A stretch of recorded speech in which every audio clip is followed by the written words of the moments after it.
नमस्कार, मैं doctor Vikram Dev the fourth one India में आपका स्वागत करता हूं। आज के इस अंक की शुरुआत मैं मीर तकी मीर की एक मशहूर गजल से कर रहा हूं। गजल है, राहे दूरे इश्क रोता है क्या, राहे दूरे इश्क रोता है क्या, आगे आगे देखिए होता है क्या। ये गजल मेरी नज़र में जम्मू कश्मीर के अभी के हालात पर एकदम फिट बैठती है। और ऐसा मैं क्यों कह रहा हूं, मुझे उम्मीद है कि ये आपको प्रोग्राम के लास्ट तक खुद समझ आ जाएगा। टेरर फंडिंग मामले में साल 2019 से दिल्ली की तिहाड़ जेल में बंद बारामूला सीट से सांसद इंजीनियर रशीद को कल दिल्ली के पटियाला हाउस कोर्ट ने 2 अक्टूबर यानी गांधी जयंती तक अंतरिम जमानत दे दी। इंजीनियर रशीद ने जम्मू कश्मीर विधानसभा चुनाव में अपनी अवामी इत्तेहाद पार्टी का प्रचार करने के लिए अदालत में जमानत के लिए अर्जी दी थी।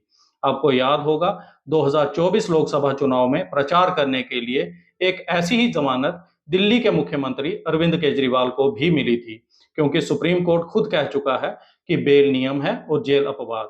लेकिन जहां तक मेरी जानकारी है, किसी को बेल देना न्यायालय की अपनी डिस्क्रिशन है। उसको जो सही लगे वैसा फैसला वो कर सकता है।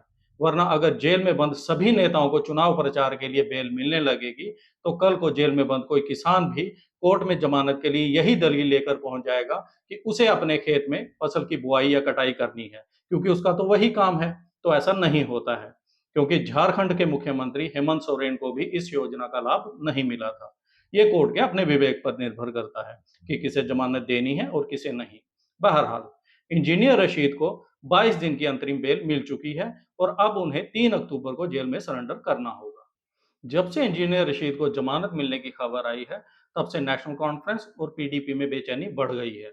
कम से कम दोनों पार्टियों के प्रमुख नेताओं के बयानों से तो यही नजर आ रहा है, क्योंकि जम्मू कश्मीर के पूर्व मुख्यमंत्री उमर अब्दुल्ला और महबूबा मुफ्ती दोनों ही इंजीनियर रशीद को भारतीय जनता पार्टी का सहयोगी साबित करने में लगे हुए हैं।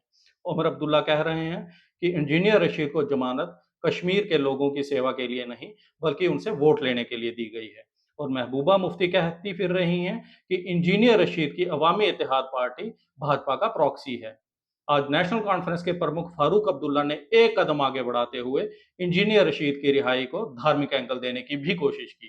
फारूक अब्दुल्ला ने कहा कि इंजीनियर रशीद को बीजेपी ने इसलिए छोड़ा है ताकि कश्मीर में मुसलमानों के टुकड़े हो जाएं।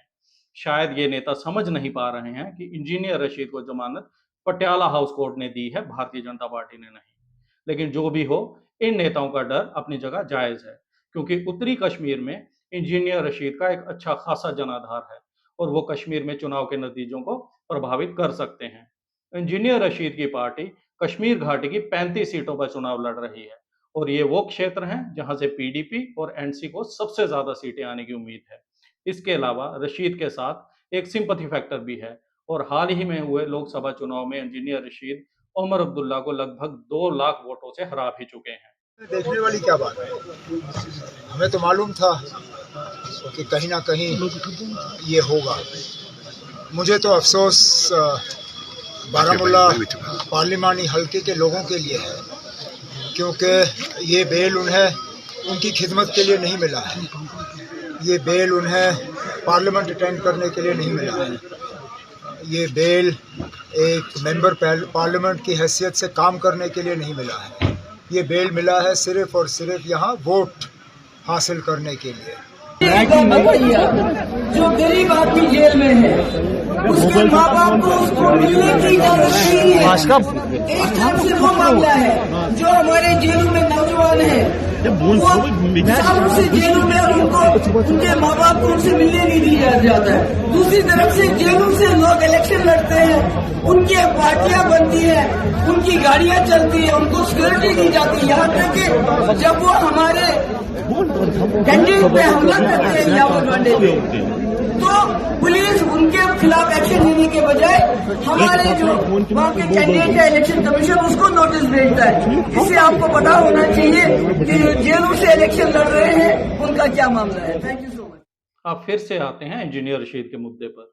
जेल से बाहर आते ही इंजीनियर रशीद ने नरेंद्र मोदी के नए कश्मीर के विजन को सिरे से नकार दिया, लेकिन पीडीपी और एनसी को राहत देते हुए यह भी कहा कि उनकी पार्टी उन सब दलों के साथ है जो जम्मू कश्मीर में आर्टिकल 370 को दोबारा लागू करना चाहते हैं।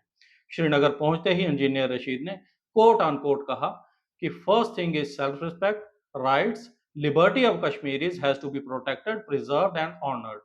इसके साथ ही साथ एक बार फिर नरेंद्र मोदी के नए कश्मीर के नारे की हवा निकालने की बात भी उन्होंने की। इस नए कश्मीर से इंजीनियर रशीद को क्या परेशानी है, ये बात मेरी समझ से बाहर है।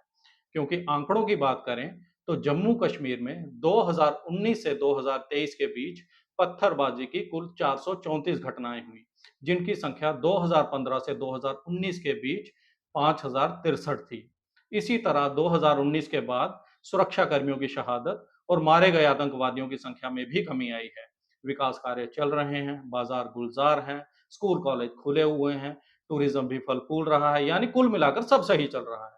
लेकिन इंजीनियर रशीद को शायद वही पुराना कश्मीर अच्छा लगता है, जहां पत्थरबाजी हो, गोलीबारी हो, जहां हड़तालों के कैलेंडर छपते हों, जहां दुकान बाजार सब बंद रहें, और जिस कश्मीर के बारे में देश का एक पूर्व गृह मंत्री कहे कि उसे कश्मीर जाने में डर लगता है। चलिए, रशीद साहब की रशीद साहब जाने। हम आगे बढ़ते हैं और बात करते हैं भारतीय जनता पार्टी की। भारतीय जनता पार्टी के एजेंडे में आर्टिकल 370 तब से है जब भारतीय जनता पार्टी खुद भी अस्तित्व में नहीं आई थी। जम्मू कश्मीर में यह विधानसभा चुनाव आर्टिकल 370 के इर्द गिर्द ही लड़ा जाएगा। कांग्रेस पार्टी आर्टिकल 370 को लेकर मौन है और केवल स्टेटहुड की बात कर रही है। अगर ये मान भी लें कि संवैधानिक रूप से आर्टिकल 370 की वापसी संभव ही नहीं है, लेकिन क्या तब भी जो दल इसकी मांग कर रहे हैं वो शांति से बैठेंगे और कश्मीर में जन भावना को भड़काने का प्रयास नहीं करेंगे? ये आने वाला वक्त बताएगा। क्योंकि एनसी, पीडीपी, पीपल्स कॉन्फ्रेंस और एआईपी जैसी पार्टियां आर्टिकल 370 की वापसी को लेकर काफी मुखर हैं और भारतीय जनता पार्टी अकेले उसे इतिहास बताने और बनाने में जुटी हुई है। अब गजल का अगला मिसरा। सब्ज होती ही नहीं ये सरजमी, सब्ज होती ही नहीं ये सरजमी, तुख्मे ख्वाहिश दिल में तू बोता है क्या। बाकी की गज़ल आप सबके लिए छोड़ता हूँ। गज़ल को सुनिए, समझिए और खुद फैसला करिए कि क्या ये गज़ल जम्मू कश्मीर के आज के हालात पर फिट बैठती है या नहीं। आपसे अनुरोध है कि इस चैनल को देखिए, लाइक करिए, शेयर करिए और सब्सक्राइब ज़रूर करिए। धन्यवाद।